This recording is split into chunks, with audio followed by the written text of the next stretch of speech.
Welcome to Bounce, playful, unfussy conversations with SoCal's arts and culture stars. I'm your host, Susan Petrella, a lifelong arts and culture patron/advocate and the rockstar consultant who rockets your business to success.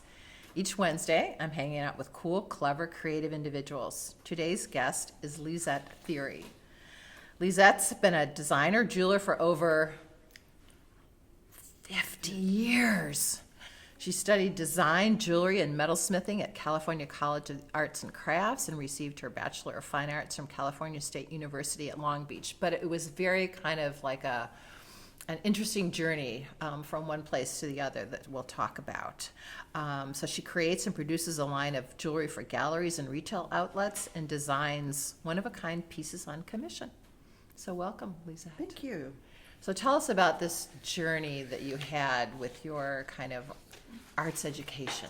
Okay, so what brought me into jewelry? So I've always made things. I grew up in a family where we made things. My mother would turn wrapping gifts as an art.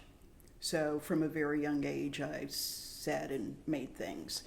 Anyway, when I started college, I started out as an architectural major. And at the time I was making macrame jewelry, which was a thing, late 60s, early 70s. And, I'd sell it at little shops in Westwood Village. And my mother would take it to her job and sell it to the staff and the teachers where she was an office manager. And so I'm in a drafting class, and one of the guys that I was taking, who was taking the class with me, wanted me to make a macrame ring for him out of sterling silver. Well, I didn't know how to work in metal. So I thought, well, I can do this. And I went to a bead shop that I used to use up in Hollywood, up on Fairfax. And I knew they had silver wire. So I thought, well, I'll just buy a bunch of silver wire and I'll tie it into knots and make them a ring. Except I knew nothing about the properties of metal. So after about 3 knots, I couldn't move the silver anymore because it work hardens as you manipulate it. And so I was disappointed in that, and I think a couple of days later, a pamphlet came for the LA Parks and Recreation Department for their classes that they offered, and one of them was a jewelry class at Barnesdale Park and the Hollyhock House. So I took it and I made this guy's ring, and with that I thought, I don't want to design buildings anymore. I want to make jewelry. And so I went on this journey to find a school to do what I wanted to do, and dropped out of architecture, went to another college to do general ed classes, then went to San Francisco State for a semester, took a jewelry class there, a couple of art classes. Someone told me about California College of Arts and Crafts, which is now California College of the Arts. Went there for a year, and then one of the senior students was talking about doing her graduate work in metalsmithing and jewelry at Cal State Long Beach, and I went, well, that's close to home. So I applied to Cal State Long Beach and got in, and then I moved back to Southern California, so there was this constant moving back and forth. And anyway, wound up at Cal State Long Beach in the metalsmithing jewelry department, and that's where I received my BFA, specializing in metalsmithing and jewelry. So it took a few colleges and a couple of more years than the norm to get my degree, but it happened, so yeah. But you did have something happen special with the macrame. Well, I did. So those of you who were of a certain age remember 17 magazine when it was the big publication. And every January they would have a reader's issue. And so all of the articles written, the models, the short stories, and the ad section in the back were done by readers. And you would submit the year before, I think it was in August maybe, if you were a writer, or if you wanted to be a model, or if you wanted to do an interview of someone famous, or if you made a product, and you would submit what you wanted to do, and they would accept or not accept. Anyway, I made this little macrame choker that had 3 little sections that looked like flowers with wooden beads, and it got accepted. The nice thing about this initially was I knew nothing about packaging and shipping. So I just put this thing in an envelope and shipped it off to New York. And well, by the time it got there, several of the wooden beads were broken, yeah. But they wrote a nice letter about packaging and how I should package something like this. Oh. They were very helpful in that end of, the marketing with how you should send something that's delicate through the mail. So got that all under control. And so the following January, which was January of 71, the issue came out, but what I wasn't aware of is that it came out earlier on the East Coast. So late December, I'm already getting orders for this little $2.95 choker, including postage. And that went on for months, yeah. I think you should recreate that. It was because pretty macrame's funny. kind of come Yeah, back now, yeah. crochet, macrame or whatever. So you Yeah. could do like this, retro piece or Yeah, it whatever. was I kinda bet it would be fun. I bet Yeah. it would be a big thing or whatever. It could be, I ended up with a pen pal for a while from France, and I thought, why is this woman writing me from France? She had seen a copy of 17 magazine. And this was maybe 4 years later. So it was an old copy that she had seen and wanted to know if she could still buy a choker. And I'm like, sorry, those days are over. But So we you corresponded graduated for a from while. college, and then what happened with your career? Well, so I graduated from college, and I And the always jewelry. did jewelry on the side, but at the time when I was in college, I worked for Bank of America, who we all love to hate. And but the advantage of working for them at the time was wherever I went to school, I always had a job. And so if I came home to Southern California for the summer, I'd call a local branch where I'd worked before and say, hey, can you take on a teller for 3 months? Oh yeah, sure, come on back. And so after I received my degree, I still worked for them, but I was doing jewelry on the side and started to do smaller shows. I did things like the Long Beach Museum of Art. They used to have an art show on their lawn before the lawn became a patio for their restaurant. So most people don't know that at one time the museum was housed in the house. And the carriage house was used for offices and storage. And then they changed that all around and updated the carriage house and turned that into their museum. And then the house itself became executive offices and the restaurant. And then they turned the patio where the art show used to be into, outdoor seating for the restaurant. And so what did you work on initially for the jewelry or whatever? What kind of work? I worked primarily in silver. I did a lot of little charm sorts of things and small earrings that actually back then I did a lot of casting. So I would actually make my originals in silver and have a mold made off of them. And then they would be cast, and then I would do the finishing. And then I went from that to fabricating a lot of things. So I would work directly with silver and sometimes with gold and do a line. And then I started doing wholesale shows with the American Crafts Council and an organization called the Buyers Market of American Crafts that was run by a woman named Wendy Rosen.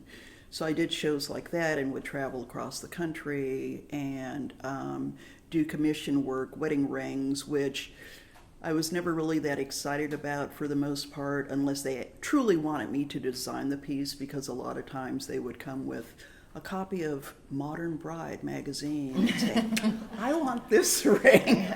No! Yeah. So I finally stopped doing that.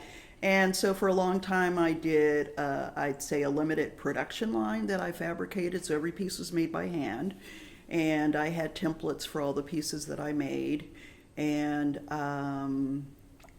then I started doing cutouts in my work, like you see on the piece that I'm wearing and on my earrings. What's a cutout? So Tell us I don't about know that if you piece. can. Okay, Tell us so I about don't the know if you beautiful could piece see you're the wearing. little holes that are in there, but what I do, I'll pass it around. You might not get it. Yeah, but don't walk out of here, okay? I'm tougher than I look. So those little holes are made by Describe my the piece drawing. first. Okay, so the pendant is made out of sterling silver, and the stones are hemimorphite druzy quartz, which is the top stone, and then the elongated oval is chrysocolla and quartz, and then the bottom stone is topaz. So how I would start a piece like that is I would pick out my stones. I would then lay them out in the order I wanted them to go, and then I would do sketches of what I wanted the complete piece to look like. And then I would take those sketches and I would make templates of the various shapes, and I'd lay them on silver, outline them, cut them out. Once I soldered all the pieces together, before I put the bales on the back where the chain goes through, I would then take a fine line permanent marker and draw the little cutout shapes on the metal. And then I would go in with a twist drill and cut out what's called a start hole. And then once that hole was in the metal, then I would go in with my jeweler's saw and I would insert the blade through the hole and then cut out the shape. That's got to be And a I very would do delicate that process. for every single cutout. So, Wow. and so that became kind of my signature, was doing the cutouts. And so when I did the American Craft Council shows and the Wendy Rosen shows, there were production pieces that I did where they were all the same. And then in 2003, I had a major health scare where I almost died, and I won't go into the whole story, but with that, I thought maybe my years were numbered, even though I'm here 22 years later. And I decided I didn't want to do production work anymore, and I was just going to work on one-of-a-kind pieces, and, you know, So do you have favorite from there. stones or shapes I to do. work with? Obviously, I'm into into blues. So my favorite stones are, you know, things like chrysocolla, turquoise, azurite, malachite, hemimorphite, tourmalines. Anything in that blue-green range are the stones that I really love the best to work with. And then outside of the blue-green range, it's usually jewel tones, so like hot pinks. There's a stone called cobaltocalcite that is hot pink. And, you know, yeah, so lots of bright colors I use for the most part in my work. And so where do Yeah. you like source like the silver and the stones? So there are refiners all over the country that you can buy precious metals from in different forms. You can get sheet, you can get wire, you can get casting grain if you're doing casting. You can get sheet in different thicknesses, which are called gauges. You can get wire in different gauges and different shapes. So you can get round wire, you can get square wire, you can get triangular wire, you can get oval wire. Did you have all that in your You can studio? get All of tubing. those? Yeah, all of those. Yeah. So, and I use different thicknesses for different things. If you're making a bracelet, it needs to be heavier than, say, a pendant, because there's a certain flex if it's a cuff that you don't want it snapping or bending. And earrings, I use a lighter gauge so they're not weighing on your ears. So a lot of times I have all silver earrings that would be similar to the top part of this, but this part would be on a dangle instead of having a stone. So they're made out of a lighter gauge so that you could wear them all day and not even know that you have them on. That's my favorite Yeah. type of earring. Yeah. Yes, definitely. Yeah. And the stones, where do And they? the stones. So stones. When I first started making jewelry, there weren't a lot of selections around locally of stones. So you could go to the local rock shop and they'd have, you know, black onyx and turquoise and lapis and maybe malachite and moss agate. And that was kind of it, and maybe an odd agate or two. But there are some mines down in like San Diego Oh yeah, area, the right? Pala mines where the tourmalines, yeah.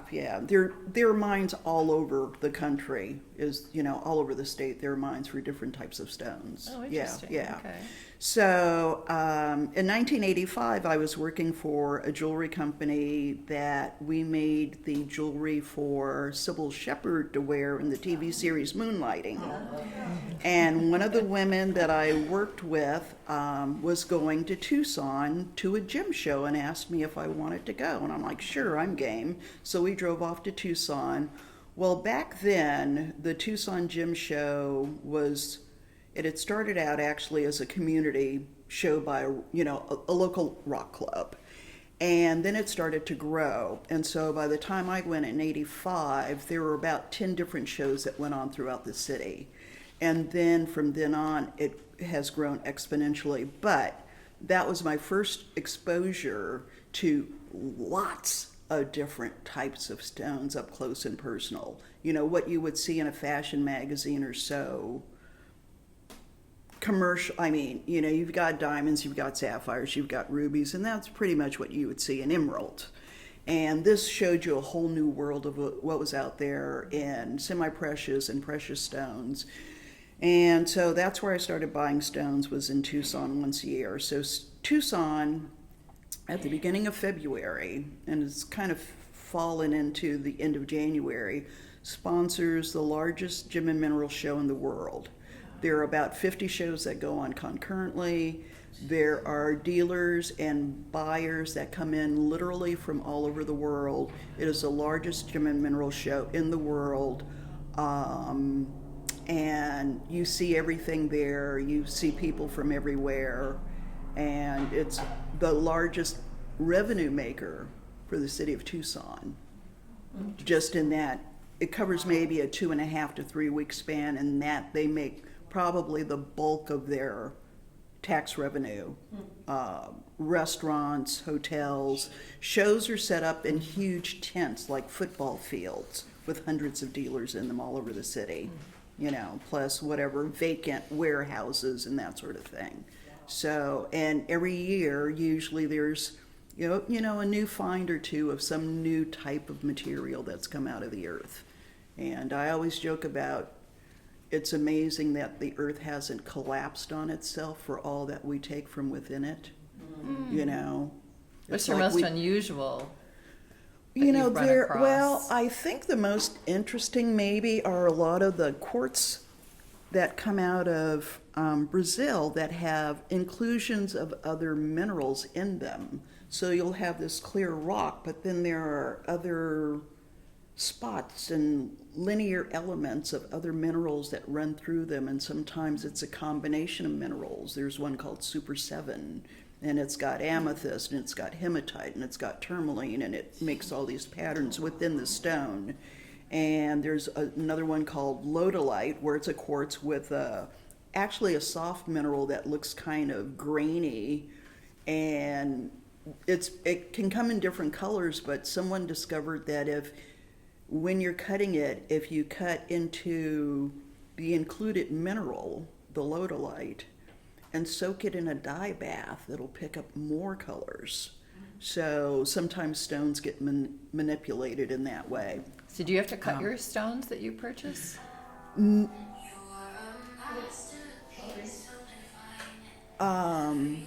I don't cut stones anymore. I used to when I first started out. I had joined the Culver City Rock Club, and they had a little rock cutting center at the Boy Scout building at Veterans Park in Culver City. And I remember going there to take a class to cut stones, and I wanted to cut a fan shape, so two, angled lines and a curved bottom. And this big burly guy looks at me and he goes, "Well, you can't do that, little lady." And Well, why not? Oh, no, you have to cut a round or an oval. But I don't want to cut a round or an oval. And we went back and forth, and finally he caved and said, fine, cut your weird shape. And so I did. And I still have that stone today. Oh. So, So but did they come finished now that you use them? yeah. So when I started going to Tucson, so what you can find in Tucson is everything from specimens to finished jewelry goods and everything in between. So you can get rough for cutting. So you can buy boulders or chunks of stone that someone else has mined, and they can be sliced up, and they'll have whatever type of stone they are within in the slices. And then you take those slices and you would lay out how you wanted them cut, the shape you wanted, and then proceed from there. They would get cut out and then shaped and polished. But I don't do that anymore because I know so many good cutters that I've met over the years. And so I just like to, a lot Let of them them are do that work yeah, for a you? lot of them are I say local, but from the U.S. A lot of them are out of that I use are out of Taos, New Mexico, and Boulder, Colorado. These guys are so good. Why would I don't really want to compete with that. And they do great work, and they pick great stones with great pattern, which is the difference between these cutters and some cutters, especially overseas manufacturers, where they will cut for volume. So they'll take that big slab like this, and they'll fit as many shapes on it as they can with just enough room for cut lines. And they don't care what the pattern is. They're just cutting rock. So they might get a few really cool ones, but the bulk are just, questionable. Where the guys that I know, they pick their rough, and they see that pattern, and they see where they want to cut. And there will end up being a lot of waste, which maybe ends up getting cut into like small accent stones, but the main stones have really nice pattern on them. So these guys all have an eye for what's in the rock and what's going to show the best. So I'm more than happy to buy from them and give them credit, when I'm posting something as to who cut What's the your stone. favorite piece to have made? Do you have a favorite? You probably have lots of favorites. Of a piece that you've made? I do have a favorite. Are they your pieces or pieces that you've made for others? Yeah, well, so a number of years ago, it's too bad we don't have visuals for this, but a number of years ago, a rock came out of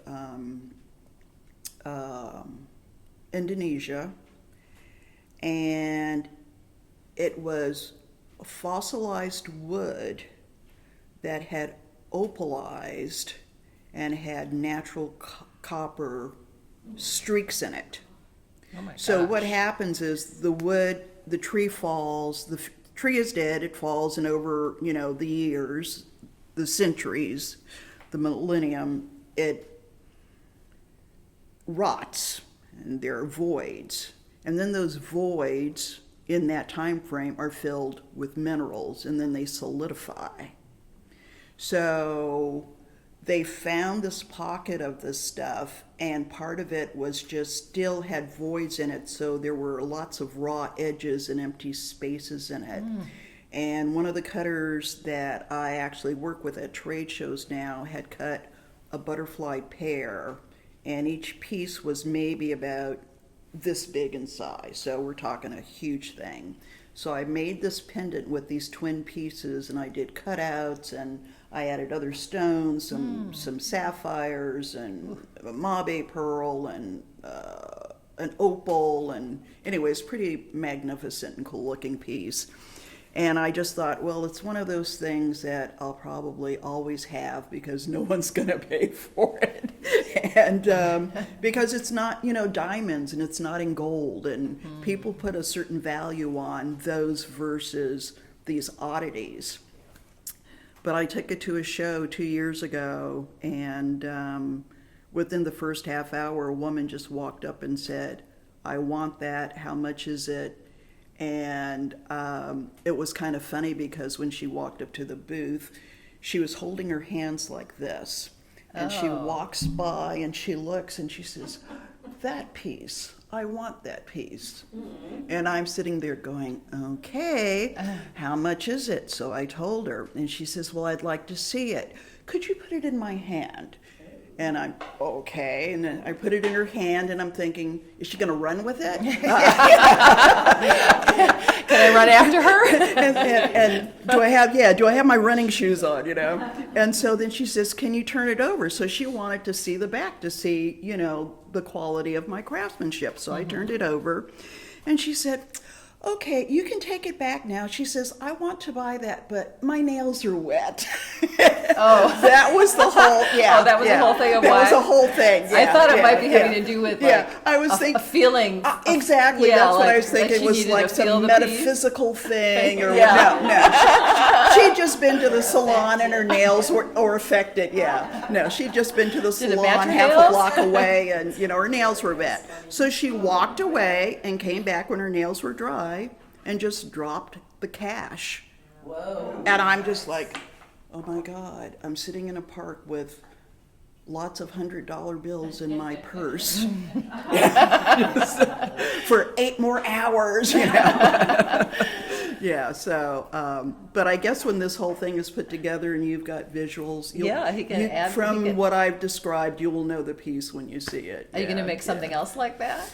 I do have plans to make other like super. I know they're not like the typical. But you have to kinda things wait that for the sell. stone, You've 'cause got to you- wait for the stone. That Yeah. sounds So like I do have some very cool stones now that I want to work with. But these are huge, massive statement pieces. You know that most people are intimidated to wear. You know, which you don't have to be. No. You know, you just put it on and you wear it. You know, Yes, you don't. absolutely. Yeah. So do you have the pieces, do you have the stones already that you create from, or then you look for, or you design something and then you have to look for? No. No, it no. always comes from the stone? It always comes from the stones, yeah. Trying to design something and you don't have the stones yet, unless you plan on having them cut, is kind of one of those missions that never comes to fruition. Yeah, You're kind of like a stone whisperer then? Yeah. know? So I will look Stone at kind of stones tells and then you what it wants and then to I'll be in gather a up if way? I want to use accent stones with it or not. Okay. If it just is going to stand alone or if there will be other things with it, and then I will do my sketches from that. So. Very cool. Thank you. It's back. Well, thank you, Lisette, for sharing your story with us. You've made Bounce You're Bounce. welcome. A special thank you to our generous sponsor, Coastline College, its Fine Arts Department and Art Gallery. David Michael Lee, Director, Curator, and Professor. He's also Bounce's fabulous producer. Thank you, David. Until next time.